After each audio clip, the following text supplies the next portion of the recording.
Hello, and welcome to the webinar on using participatory variety trials to assess response to environment in organic vegetable crops by Alexandra Lyon of the University of Wisconsin.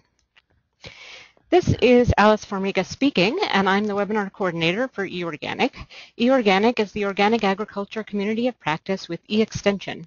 You can find all of our published articles, videos, and our many upcoming and recorded webinars on organic farming and research topics on our website at extension.org. Before we begin, I'd like to give you a very quick rundown on how today's webinar will work. The presentation will last about 35 minutes, and after that we'll have an additional 30 minutes for your questions.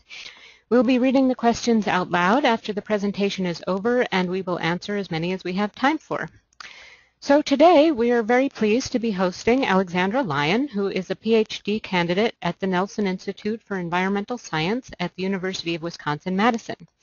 She works in the Organic and Sustainable Research Program run by Dr. Erin Silva, where she studies how participatory plant breeding and variety trials can help meet the needs of organic vegetable growers in the Upper Midwest. She is also a founding organizer of the Student Organic Seed Symposium, an annual event aimed at supporting graduate student involvement in organic seed and plant breeding. So with that, Alex, I'm going to hand you over the screen control. Great, thank you, Alice, and thank you to everyone for joining me, and really appreciate this opportunity to use eOrganic and muted for everyone. So today I am going to talk about participatory variety trials and our experience using these kind of trials to assess response to environment in organic vegetable crops. To give you a little overview of this presentation, first I'm going to talk about the NOVIC project for those of you that might not be familiar with it.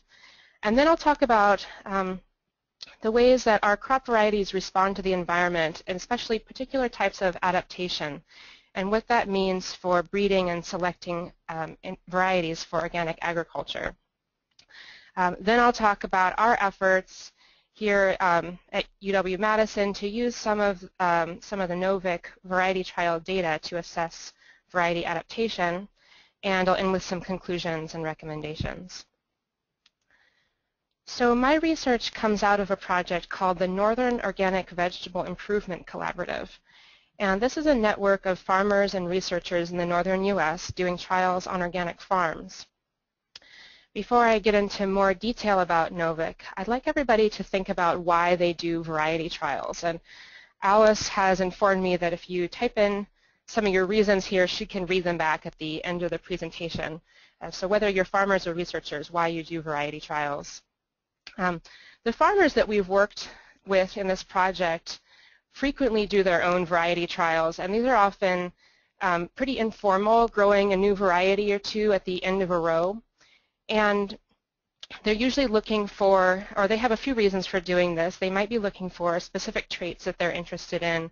Might be a particular flavor profile or look, disease resistance that they need, or a particular harvest window they're looking to fill. Our farmers also will trial new varieties to look for a replacement to something that either has become unavailable or they think might become unavailable. Perhaps it's disappeared completely, or perhaps it's not going to be available as organic or untreated seed anymore.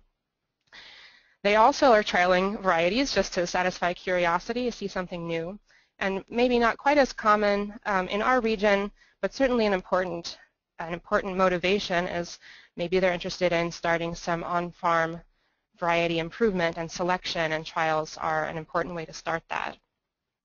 Now, an important element in all of these motivations is that farmers are seeing how varieties perform on their own farm, and they're getting to see how they work with their cultivation systems, harvest systems, etc. However, there are some challenges for farmers doing their own variety trials. For one thing, they can't see how the varieties are performing on other people's farms and get that sort of range of observation. Maybe more importantly, for one farmer, it can be difficult to trial the same variety for enough years to really see if you're getting an effect of a single year, so your results might not be as reliable as you'd like.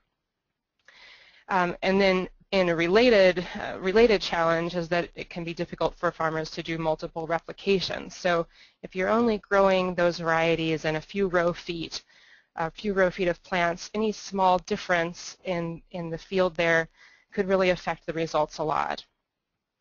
Finally, something that farmers have expressed to me about their own trials is that they'll start the season with great intentions of really taking some measurements or going back and observing carefully, but then those trial varieties become ripe at the same time as the harvest on the rest of their farm, and they might not really get a chance to go back and use that information. So then, why do researchers and scientists do variety trials? One important use for variety trials is in plant breeding. And variety trials are a really important beginning and end to a plant breeding process. They're used at the beginning to identify material that has characteristics of interest for a breeding program. And then they're used towards the end to see how products or how the varieties that are produced perform on a wider range of environments and how they compare to industry standards, and see if more breeding needs to be done. Now, University Extension often does trials at our ag research stations simply for demonstration and education, and they'll grow a lot of varieties so that the public and gardeners and farmers can come see what those varieties look like. But one of the challenges with that, and a challenge for scientists and university personnel doing variety trials, is that we're growing them on research stations. And there's a really important concept in plant breeding of looking at things in the target environment, which means the environment where varieties are going to be used and grown. Research stations may have some unusual conditions. Some of them are actually more buffered from disease pressures when they're not out in the middle of the farming landscape, or they might have legacy effects from other experiments that have gone on. There also we have a challenge as researchers at research stations to manage our variety trials in the ways that farmers would manage them, and so we're often guessing at what a farmer would do and what sort of traits a farmer would be looking for. So the NOVIC project is an example of research that tries to combine the strengths of farmers and scientists and kind of serve the needs of both in variety trials. It's funded by the USDA Organic Research and Education Initiative and includes research partners at 4 institutions, including Oregon State University, University of Wisconsin-Madison, Cornell University, and the Organic Seed Alliance. And I have on my slide here the names of plant breeders that are involved from each of those institutions. And then within each of those states, also a group of organic farmers that are involved in the project. The results from these trials are available on the Organic Variety Trials Reports website, and I've got a link here, but I'll have that information again at the end of the presentation. And I encourage you to go there and look at all of the information that's there, because it includes results not only from the NOVIC project, but also from other variety trialing projects on organic farms all across the country and in both vegetable and green crops. So the NOVIC project follows a trial design called Mother-Baby Trial Design, which was pioneered by Sig Snap in some of her participatory research in the developing world. And it really tries to facilitate farmer participation and farmers' ability to do the trials while minimizing the amount of space that farmers have to devote to it, and at the same time providing some replicated data from the research station. So the way this works in the NOVIC project is that we have a mother site in each state, which is the research station in most cases, and there we have our crops planted in 3 replications and a randomized design, and we grow all of the crops and varieties that we're interested in. And then on the baby sites or farm sites, we just have 1 replication of the varieties from each crop, and farmers choose which crops they're interested in growing, so they don't necessarily have to grow all of the crops that are in the project. If you're interested in learning more about the mother-baby trial design, I also really recommend Sig Snap's webinar on that topic, which is in the eOrganic archives. So NOVIC has been going on, NOVIC has been going on since 2010. And in the first round of the grant, we had 5 crops that were grown in all states. Those were sweet corn, butternut squash, broccoli, snap peas, and carrots. And then each region chose its own 6th crop based on farmer interest in that area. And we tried to collect the same data on the research stations on the farms. We're very pleased that NOVIC has been renewed for another 4 years of OREI funding. And so we're going to be switching up the crops a bit. We still have sweet corn, but now we're going to have acorn and delicata squash, as well as cabbage, tomatoes, and peppers. And then we'll still be doing a regional crop in each of the states.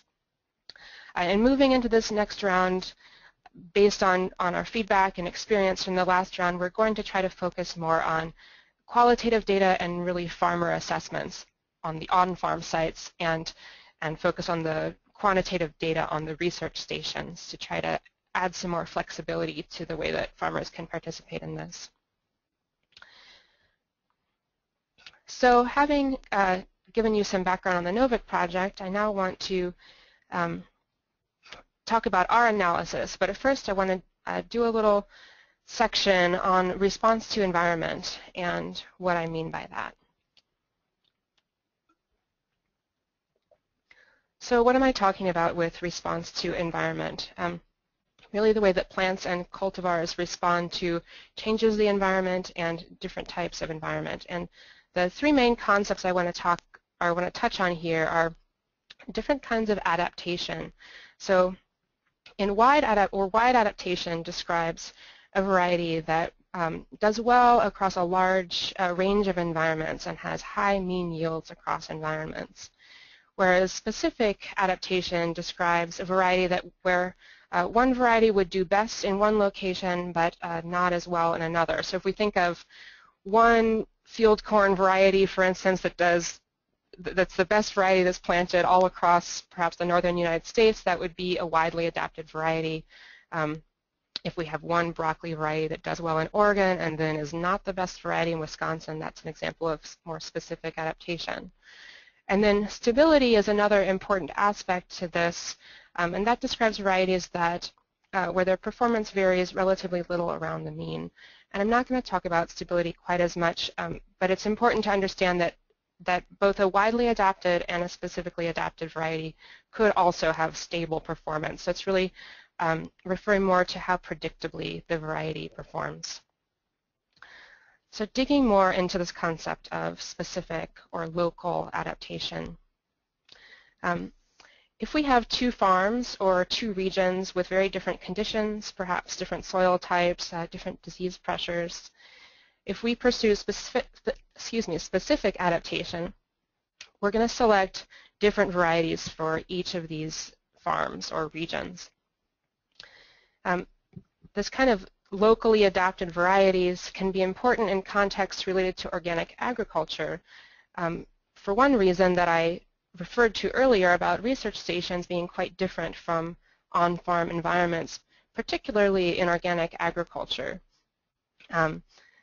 In fact, we find that well-managed organic farms sometimes have higher quality environments than organic land on research stations that hasn't been organically managed for as long and just doesn't have that kind of buildup of soil health and holistic systems for disease and pest control that we would see on an organic farm.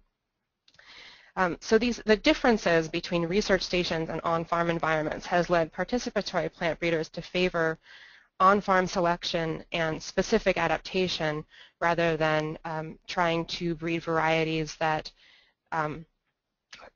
will apply to such a large area. Another reason for a focus on specific adaptation is in the sense of adaptation to organic agriculture. So thinking of organic agriculture versus conventional agriculture as 2 different environments. And research in several crops has suggests that separate breeding programs for organic and conventional environments will produce better results than trying to breed one variety for both. A third reason is that we expect that organic farms will be more sensitive to regional variation such as differences in soils and microclimate, because organic farmers don't use the same methods as conventional farmers to make their environments more uniform. And so this has led to an emphasis on breeding more locally adapted varieties to handle that kind of variation in organic agriculture. So in contrast with wide adaptation, if we have different environments, we're going to try to breed a single variety that can perform very well in both. This can result in varieties that are very high yielding across the environments and be a more efficient use of plant breeding resources. Some of the drawbacks are that we might be ignoring a variety that does best in one environment, and then it's not the best in all environments. Another sort of landscape level drawback if many farmers are using the same variety because it's widely adapted and best for all environments, then we're going to, in the end, have fewer varieties grown and less biodiversity. However, there still is, an advantage to wide adaptation in developing those stable varieties. So which kind of adaptation do we need, and how do we decide? It really rests on genetics by environment interactions. So we can think of all plant performance being determined by an interaction of the genetics, what the plant inherits, and the environment, which in plant breeding really refers to everything about how the plant is grown, from the soils to the farmer's cultivation practices. And one very important and notable kind of G by E interaction is crossover effect. So this is what I've illustrated here, where variety A does better on farm 1 and variety B does better on farm 2. And so in this example, we're talking about environment in terms of location. Perhaps farm 1 has a clay soil and farm 2 has a sandy soil. Actually, probably looks like the reverse based on the colors that I've made here. But this is a very predictable form of environmental variation. And when we have predictable variation, we can then really breed well for specific adaptation to each of those environments. And this is the situation that people are usually referring to when they call for locally adapted varieties. We can also think of this in terms of management. So if farm 1 is organic and farm 2 is conventional, these are predictable types of variation. However, if we have varieties that are this sort of a situation, but we have 2 different years on the same farm, so variety A doing best in year 1, a dry and hot year, and variety B doing best in year 2, a wet year on the same farm, now we're looking at year-to-year temporal variation, which is often quite unpredictable. And when we have unpredictable variation, we're often better off breeding for wide adaptation so that varieties can tolerate whatever might happen on that same farm. So in places like the upper Midwest, where I am right now, we have pretty unpredictable season-to-season and year-to-year weather variation. And with climate change, we may find that this kind of variation becomes more and more unpredictable in regions all around the country and the world. So understanding what kind of variation we have is really important when deciding where and how selection should happen. Traditionally, breeding has happened on research stations. So it's a little bit easier to do, they're more controlled, and plant breeders have been able to make the assumption that farm environments, the target environment, will be similar enough to the selection environment of the research station for the same variety to work on both. However, as I mentioned earlier, this is really particularly untrue in organic agriculture. And one of the problems we're starting to understand today is that many varieties have been bred in a conventional selection environment and may not be optimally adapted to organic target environments. So another option is direct selection, and this has really been the focus of participatory plant breeding in doing selection in farmers' fields, oftentimes with farmers, or with farmers doing the selection themselves. So we can still use direct selection to breed for wide adaptation, but we would need to do this in a wide enough array of selection environments to really account for the range of environmental variation that the farms would need. So This could be done by testing the same variety for enough years in the same farm or the same region that you would account for all the kinds of variation you might have. But it might be more efficient to be able to test them on different farms.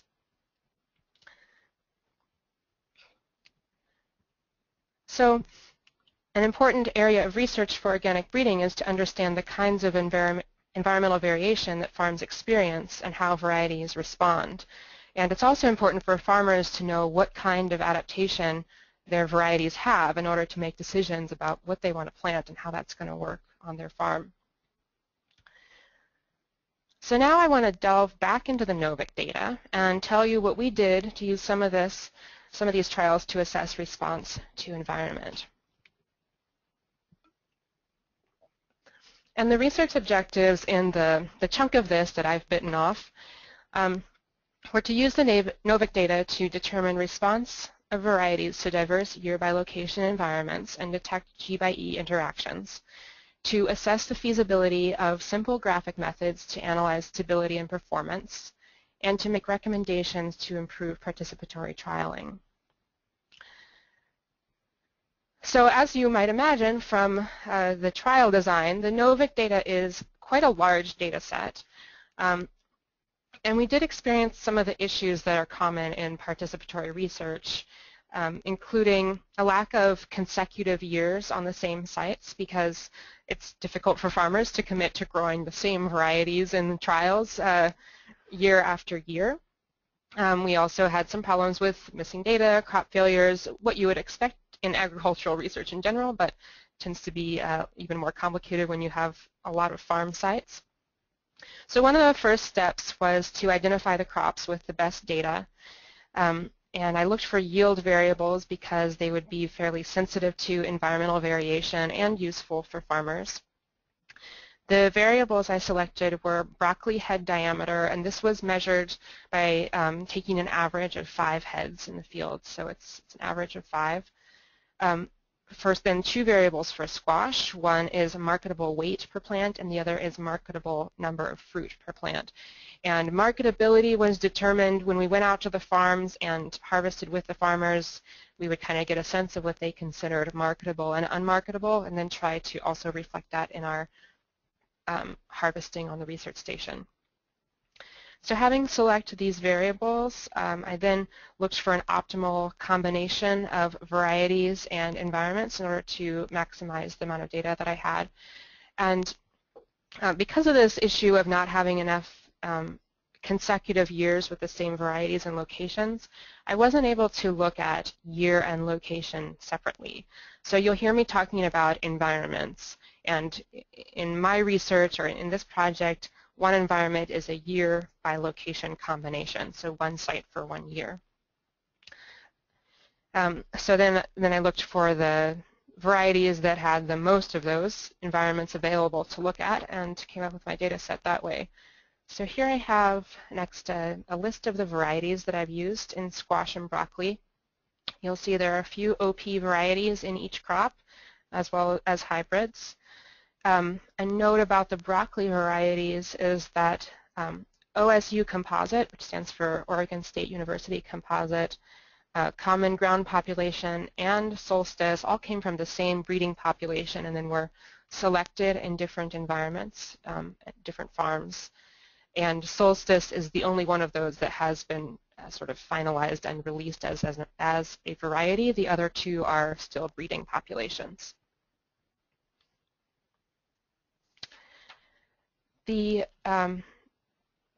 method of analysis here, we wanted to do something that would be flexible enough to use with the data that we have and also easily understandable to a farmer audience and easy to interpret visually. So we settled on a method that Hildebrand and Russell have written about in a book called Adaptability Analysis. But this is really a method that plant breeders have been using for decades. Hildebrand and Russell just do a great job of putting it into the context of participatory research. And the strategy here is to graph each variety on, or variety performance on an environmental index. And the environmental index is composed of the average performance of all the varieties at each site. So you sort of line up your sites according to how high quality or poor quality they were based on variety performance, and that makes the environmental index. This is actually a pretty useful way of thinking about poor versus good environments, because we often don't know what exactly is making a variety perform well in an environment. We don't know if it was the soil. It's not quite as simple as this had good soil, so it's a good environment. So this kind of characterizes the environments through variety performance. Now, looking at the lines here, line B is the average performance in all sites. So if a variety, and that's a slope of 1. So if a variety followed line B exactly, it would be performing at the site average in each site. If a variety looks more like line A with a slope greater than 1, it's performing lower than average, worse than average at the poor quality sites, and better than average at the high quality sites. So we could say that this variety is better adapted to the high quality environments. So reversely, if a variety had a line like line C here, it's better adapted to the poorer environments and performing below the site average in the high quality environments. Excuse me. So having explained that, let me move into our results. Here we have just a quick overview of all of the broccoli sites. I use 7 varieties and 22 sites here, and you can see from well, it's sort of embedded in the site titles are the states. So all of the states were represented, and we also have a mixture of research stations and on-farm sites. And just from glancing at it quickly, you can see that there were differences between the sites in terms of which variety did best. So not the same variety performing best in all of the sites. Here's an overview of variety performance overall. Bellstar had the highest, or the biggest head diameter, followed by Gypsy.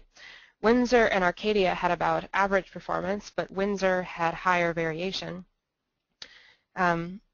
Solstice, Common Ground, and OSU composites were all performed below average, but remember again that these are not, or at least Common Ground population and OSU composite are not finalized varieties, so it's not quite a fair comparison. Looking now at the adaptability graphs, what's interesting, if we think back to the example that I showed earlier, we have Gypsy performing above average at all sites. So this really shows wide adaptation to both poorer and better sites.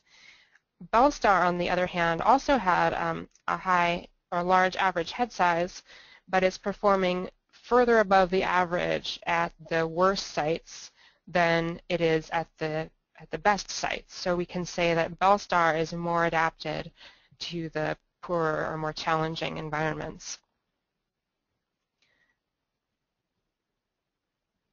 So now moving on to squash.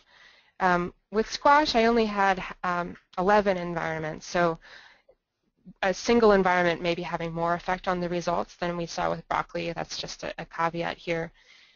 But we can see a lot of variation between the sites, and again, different varieties performing better in each site. And I'm slipping into saying site, but remember that I always mean location by year combination for environment. So looking at the overall variety performances, Early, Pilgrim, and Bugle all performed below average. Waltham and JWS 6823 performed near average. And Tiana and Metro were the best performers, but also had the most variation. And we can see this more clearly when we then look at the adaptability graphs. And I apologize for some of the slope numbers here. Please ignore them. They're incorrect. But the lines are correct. So you can tell by looking at, comparing the solid lines to the dotted lines. The dotted lines are that one slope of 1 average performance, and then the solid lines are the variety performance. And anyone who emails me later, I'd be happy to provide a corrected version of this slide. Anyway, back to what we're looking at here. We can see that Metro and Tiana, the two highest performers, are also better adapted to the high quality sites than they are to the lower quality sites, whereas Waltham is showing that it's better adapted to the low quality sites. And again, this is in terms of number of marketable fruit per plant. So now we can move into marketable weight per plant in squash. And we have some rank changes in the sites between those two variables. Looking at overall variety performance for marketable weight per plant, Tiana, Waltham, and Metro all performed above the site average, and other varieties performed below it. So there's a little bit more of a separation here in terms of overall variety performance. In terms of both fruit number and fruit weight, the performance of Waltham was slightly above average with relatively little variation. However, Waltham's rank among the other varieties was better for fruit weight than for fruit number. So what's interesting to me then, looking at our regression graphs here, for fruit number, Waltham was better adapted to the lower quality environments, but when we look at weight, Waltham really looks quite widely adapted and performing above the site average in just about all the sites. Whereas Tiana and Metro still show the same pattern as before, being better adapted to the higher quality sites, particularly Tiana. So to draw out a few conclusions from all of this, in broccoli, Gypsy shows wide adaptation while Bellstar is better adapted to poor environments. In squash, Metro and Tiana, both hybrids, were better adapted to the good environments, while Waltham was better adapted to poor environments in terms of fruit number and showed wide adaptation in terms of weight. So really giving that kind of broad, wide adaptation that we might expect based on the reputation of open pollinated varieties. Based on our experience here, we do think that adaptability analysis is useful for a simple visual interpretation of response to environment, and an advantage is that it doesn't require having the same sites for multiple years, and it can be used to identify varieties with broad or specific adaptation. Our recommendations based on working with this data to do this analysis, as I mentioned, we are able to do this without being able to look separately at location and year. However, we certainly would be able to have a more powerful analysis if we did have those multiple years in the same place with the same varieties. So it's important to communicate that with farmer participants and try to build some of those farmer relationships so that people are interested in staying with the trials and kind of see the long-term benefit, even if it's a pain to grow the same varieties every year. However, we're never going to have as many years as we would like, or as many consecutive varieties in the same location as we might like. So the advantage of a trialing network like NOVIC is that it can ensure a minimum number of varieties or a minimum number of variety by environment combinations, so we can still have enough data to do this kind of analysis. And using the adaptability analysis and that environmental index allows us to use all of those locations to create that x-axis that then can show us how our varieties are adapted. In order to use this kind of data, though, when we have multiple research teams in a variety trialing network, it's really important to have consistent records and be strategic about the data that we collect. Some of the further research questions that would be really useful here would be adaptability analysis for some of our other crops and traits.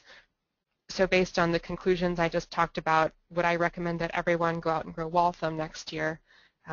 No, it's a very large squash for a lot of our CSA members or CSA farmers. It's not, doesn't have the other characteristics that they're looking for.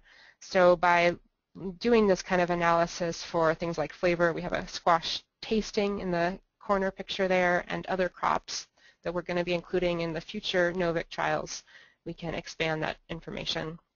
It would also be really useful to have direct measures of environmental variation combined with this, so using soil and weather data to really be able to partition out our environments and figure out where that variation is happening.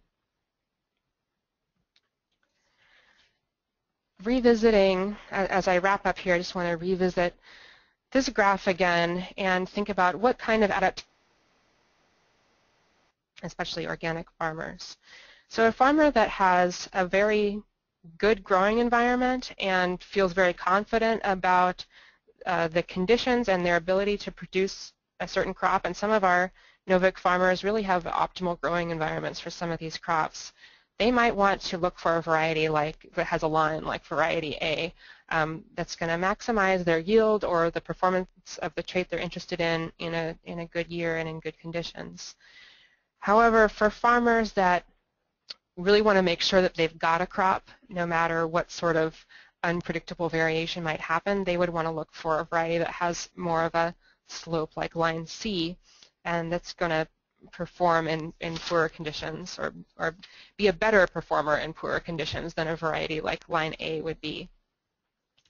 And this really leads us back to thinking about what kinds of variation organic farms experience.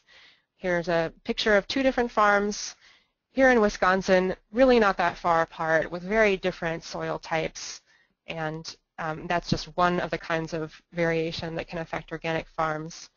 We have done a survey and interviews of Wisconsin organic vegetable growers in connection with this project, and we found that they really had a wide variety or a wide array of priorities in terms of the crops and traits that were important to them.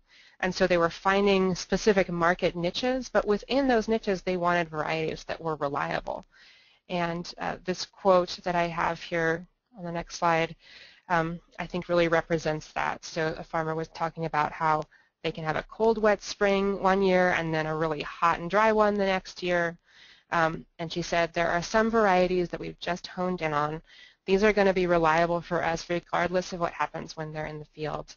So I think and I hope that adaptability analysis can be a useful tool in identifying those kind of varieties using participatory variety trials.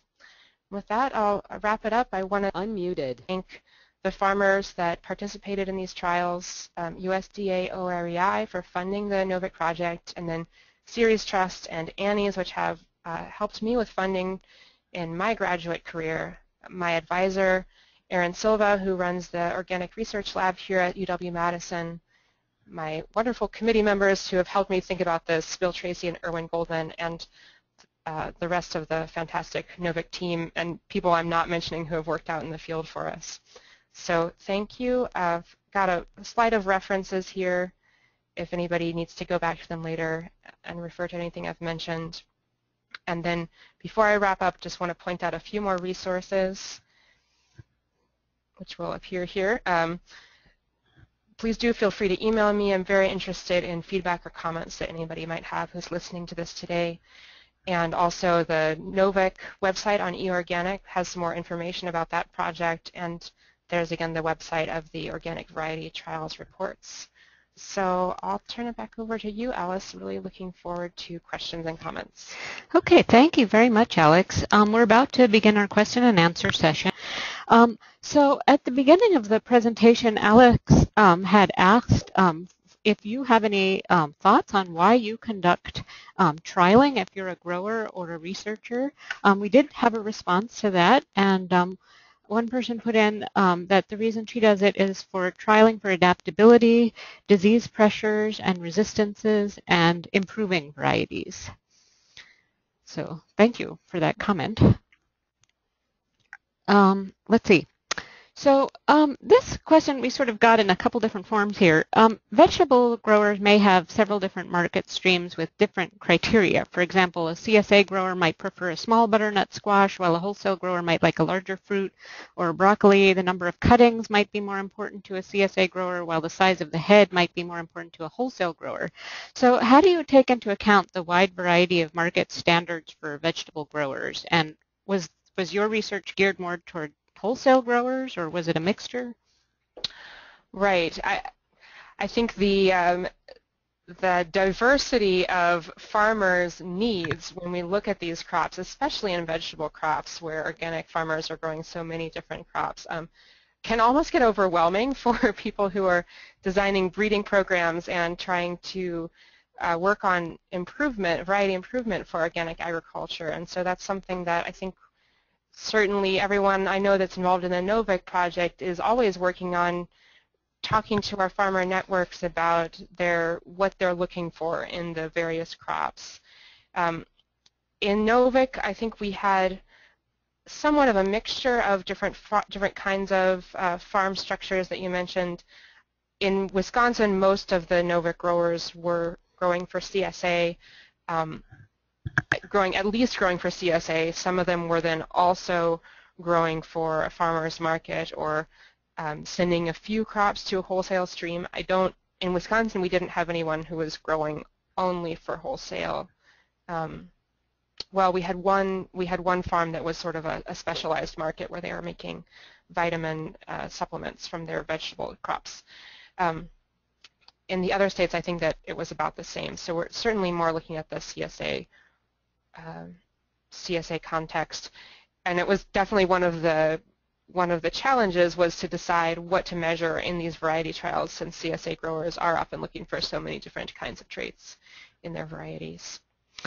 Yeah, this is kind of a related question. Maybe you can talk a little bit more about how you assess and select initial varieties for the trial. This person is doing a variety trial, or would like to do one, on spinach in Ireland, but there are so many different varieties available. So can you talk about that process, about selecting? Right. Well, in NOVIC, since we're working with teams of farmers on this, in each state we're going to those growers and asking them what traits they're interested in. And then we have kind of three groups of varieties that we include in the trial. We always want to have something that what we call a check variety, so something that represents kind of an industry standard or is a really well-known variety, and this is going to give us something to compare to. So you might want to ask around to other growers, and sometimes seed companies can also be helpful providing that information about what varieties might be considered just a really standard and commonly grown one. And then the rest of the variety selection kind of depends on what traits you're interested in. Our farmers were always providing us with great information about varieties that might have some of those traits. In NOVIC, we had a particular focus on open pollinated varieties, so we were always looking to include some of those in the trials. So you might want to look at a mixture of open pollinated and hybrid varieties, or just one or the other depending on what you are interested in. But I would again recommend contacting some other people that have worked in spinach, and I know Organic Seed Alliance has done some spinach breeding and actually bred, they have a variety called Abundant Bloomsdale that they've released from a participatory research project, and there's a lot of great expertise there about spinach, and they might be able to have some recommendations for you. But calling on those resources like seed company representatives might have information, and then other farmers in your area might have information about traits that are important and some leads on varieties to include. Great, thank you. So here's a question. After the first 4 years of NOVIC, do you feel that it is necessary to distinguish between OPs and hybrids in your data collection? For example, would you measure 7 broccoli heads of a hybrid and more for an OP to try to capture the increased variability? Oh, that's a really good question. I think it's important to treat the varieties the same. So if we're collecting, I think if we're collecting the same number of, for instance, broccoli heads from an OP versus a hybrid, I think we're still going to capture that variability just by collecting the same number of heads, as long as we're collecting them in enough of a randomized way, and we do try to always collect from the middle of the row so we're not getting edge effects. But it is, I mean, I think that's an important question, thinking about processing uses and cooking uses, that we're able to evaluate different kinds of varieties based on the way that they're used. it might be a little bit beyond the scope of what we're able to do in NOVIC, but certainly something to consider for other variety trials. Okay. About how many generations does it take to achieve OP varieties that are adapted for your farm by saving seed? Like if a person, so how would they ensure that they have enough plants in the population? Oh, I am not quite qualified to answer that question. I just don't have the specific plant breeding background to really be able to answer that. But I would refer you to a book by John Navazio called The Organic Seed Grower, and it's a fantastic guide to doing on-farm, doing your own plant breeding, and also some of the resources that Organic Seed Alliance has on their website. I don't think I have the OSA I just was checking to website see if it was on there. But, posted. yeah, but if you Google the Organic Seed Alliance, you yeah, should find it right away. And they would be able to give you sort of a better guideline. I think it can be quite variable depending on the crop that you're working in, and depending on the selection environment. Okay. Let's see. What are some valuable first steps for starting a regionally adapted participatory plant breeding community? Well, I think this is something that we're working on in Wisconsin and really trying to connect to growers who are interested in this. You know, there's been so much growth and organization in this area in the last 5 to 10 years. And so in various parts of the country, you have more and more people becoming aware of the importance of organic seed and the importance of regionally adapted varieties.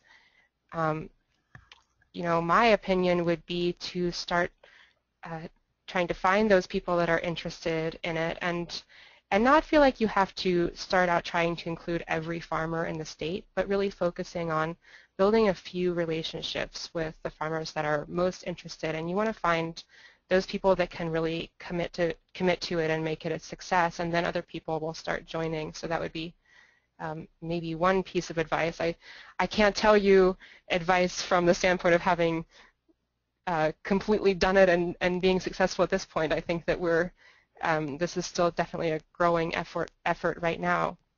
But I think just making those connections and then accessing some of the resources that are available. Again, I keep talking about Organic Seed Alliance, but they have a conference, an annual conference, which I also don't have a link to here, but is going to be happening in February of next year, I believe, and that can be a great place for meeting other people that are interested and connecting with people that have the expertise that you're looking for. I hope that answers the question. Okay, great. I'll put the link to the Organic Seed Alliance website in the chat box in just a second after I read the next question. How did you account for weed, pest, and disease management styles and issues at different site and year combinations?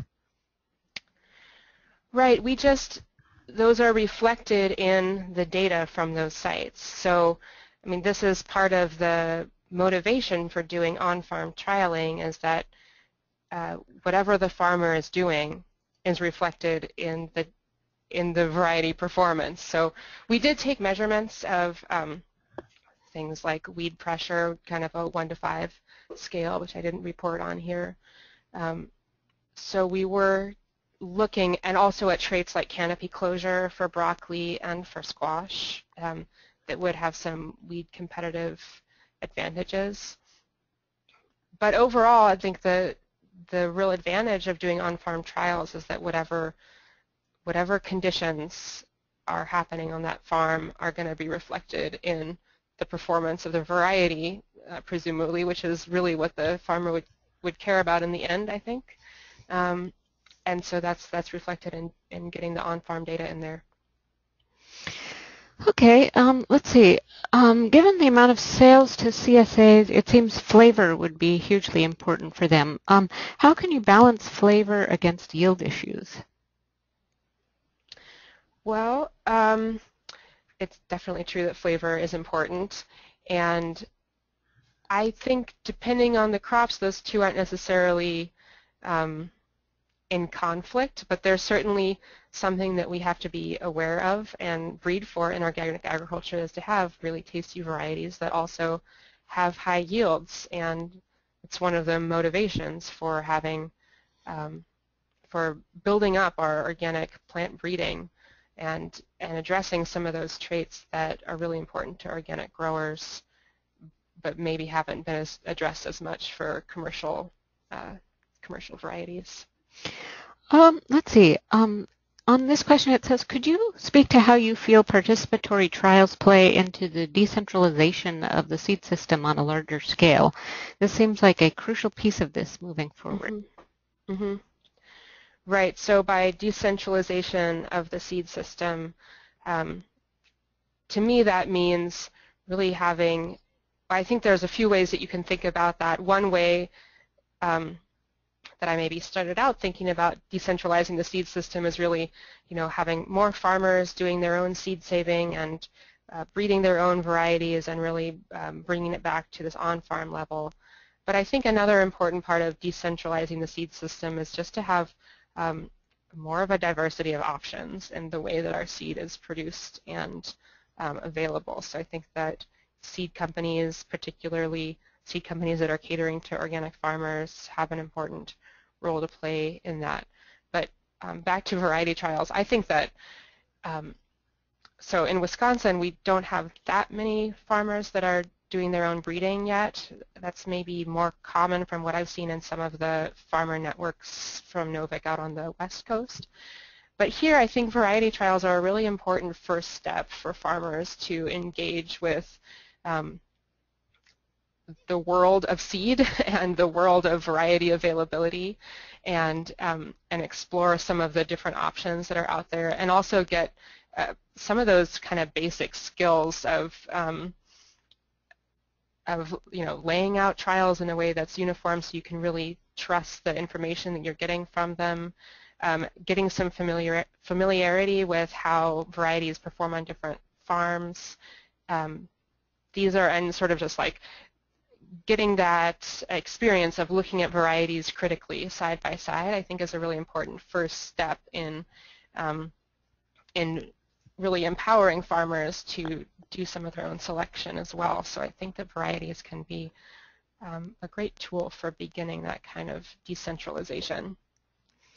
Okay, we have one more question right now, and if you have other questions, we still have some time, so feel free to type them into the question box, or any thoughts about why you conduct variety trials. Let's see, this question is about broccoli and desirable traits. Is the larger head considered desirable, and are there other traits that are considerable desirable in broccoli that you might want to discuss? Right, yeah, I think I'm laughing a little bit because we have had so many conversations about just that question when we're planning our NOVIC trials, because one thing that seems to be going on is that the growers in the market on the West Coast seem to prefer a smaller broccoli head that has more side shoots, so that they're marketing a set of small heads and they're able to harvest for a longer window off the same plant.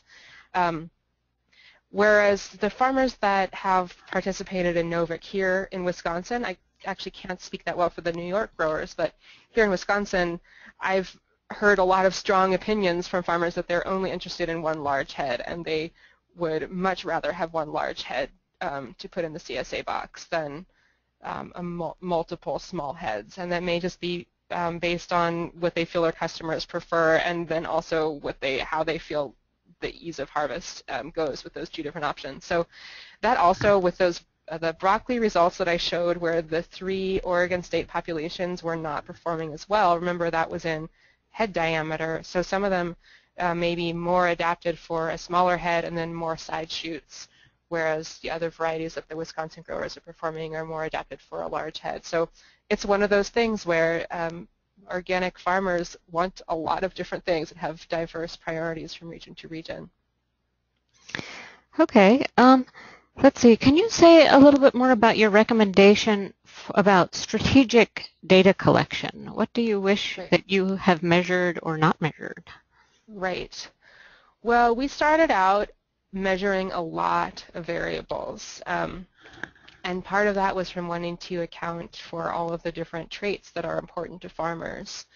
But you really have a trade-off between how much data you're collecting and how feasible it is to get your data collected well, especially when you're working at so many different farm sites. So, and then you have to put that all into the context of what kind of analysis you'd like to do.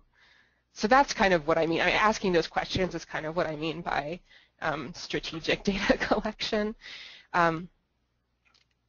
As we move forward in NOVIC, I think it's good that we try to put more emphasis on sort of a qualitative analysis at the farm, so perhaps walking through the fields and having farmers be able to say, 1 to 5, I liked this variety, I didn't like this variety, or maybe get a little more specific, like this variety has a good broccoli head, or this variety has we could even talk about flavor that way or talk about other traits. I think, though, if you want to do something like what I've shown here today, you still need to do a little bit of quantitative data collection on the farms. By quantitative, I mean, going out there with a measuring stick or a scale, actually taking some measurements. But I think you want to do that by being really selective about what traits you decide are important and devoting your energy there rather than trying to collect too much data. So just thinking about that trade-off is what I mean by that. What do you think is a good number of varieties for a trial? Well, I guess it depends on your locations and how far you have to go to get to those trials. If you're doing trials on your own farm, I mean, you really know your limits as far as what you can grow, and it's a balance between keeping it manageable and then trying to represent as many varieties as are out there. In general, I think we had about 8 to 10 varieties for each crop in our trials, and we were doing 5 crops. So if you were just doing 1 crop, you might be able to go a good deal beyond that. Again, taking space constraints into consideration as well. So I can't give you one specific number, but I think around that 10 variety level, that worked pretty well for us. We probably could have done, I would imagine if we were just doing a few crops, we could have done a few more varieties per crop and then gotten a wider array. Okay, here's a question about the trialing process. In the mother-baby experimental design, you said the mother sites all have crops, all entries, and multiple replications, and the baby sites then choose 1 crop and do a single replication. Do you ask the baby sites to have all the entries, or do they also choose however many entries they want to manage? We asked the baby sites to have all the entries for that crop. So they didn't have to grow all the crops, but if for each crop they chose, we did ask them to grow all the varieties. Now, that is not the way that Sig Snap's original experiments worked. She actually had farmers growing, they were able to choose which varieties they grew. I think that might work a little bit better when you only have a single crop, actually, she also had many more daughter sites, and then farmers were able to choose among the varieties that they wanted to grow, but she always had enough sites that she had all of the varieties represented at enough farms. So one of our limitations, since we're doing vegetable crops, was the amount of seed that we could get our hands on, especially for some of the breeding lines that were in the trials. So we needed to have fewer farms, and also for logistical reasons, fewer farms, so we did ask them to grow all the varieties in that crop. Okay. The link, by the way, to that webinar by Siglinda Snap is in our webinar archive, so you can find that if you go to the link on your screen there and then search down. It was a couple of years ago, so you should be able to find that recording. How do days of maturity play into the ability to save seeds for a specific region, given that early varieties would be likely to produce seeds even in a very short frost-free season?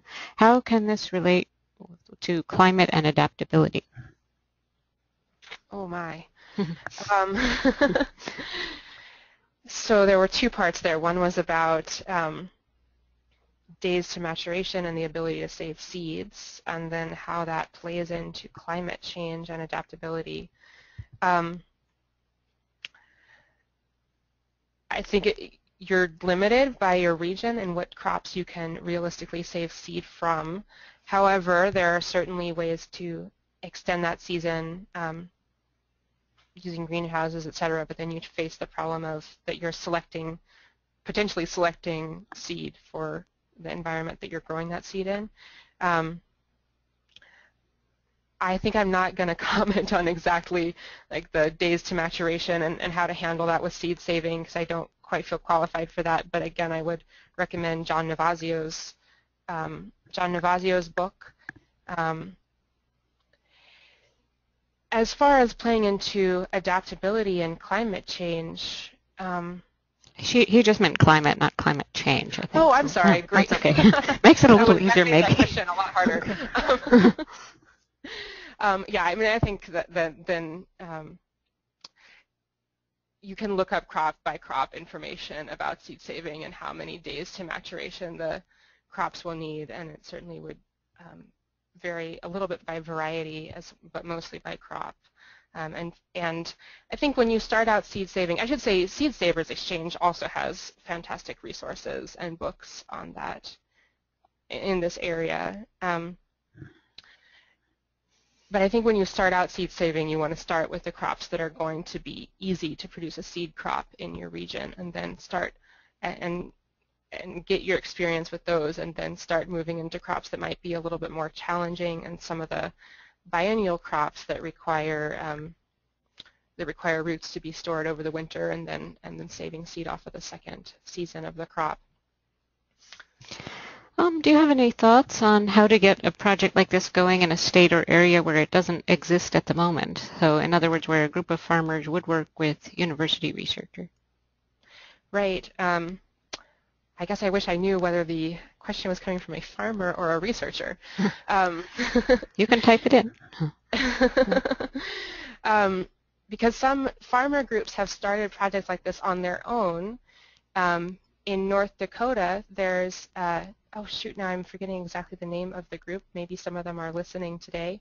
But there's a farmer breeder seed collective there that has started doing some of their own seed saving, and I know that yeah, the Farm Breeder Club. Thank you, Alice. Okay, thanks. Farm Breeder Club in North Dakota. Someone wrote that in. Thank you. Or the name was eluding me too. So thanks. And that's a great example of farmers that really came together and started doing some of their own breeding. So they'd be a good contact for some of that experience of how to get that going on the farmer side. If you're a researcher looking to start a project like this, I think that starting small is good, and starting with a few farms. I may be repeating myself, but starting with a few farms that can really commit to the project and grow trials for a while, but also realizing that there are going to be some just a learning curve for the researchers in terms of how to partner with farmers and how to design trials that they're going to be interested in participating in, and realizing that what you do the first year may change in the second year. We have had great success here working through some of the farmer groups that are already organized. So in Madison we have a group called Fair Share CSA Coalition, and they are a coalition of organic CSA growers that already is organized to do their own education and all sorts of other events. So they have been a great way for us to find people that are interested in doing the trials, and I think in some of the other states, the NOVIC teams have worked with similar grower organizations, so you might look around and see if there's something like that.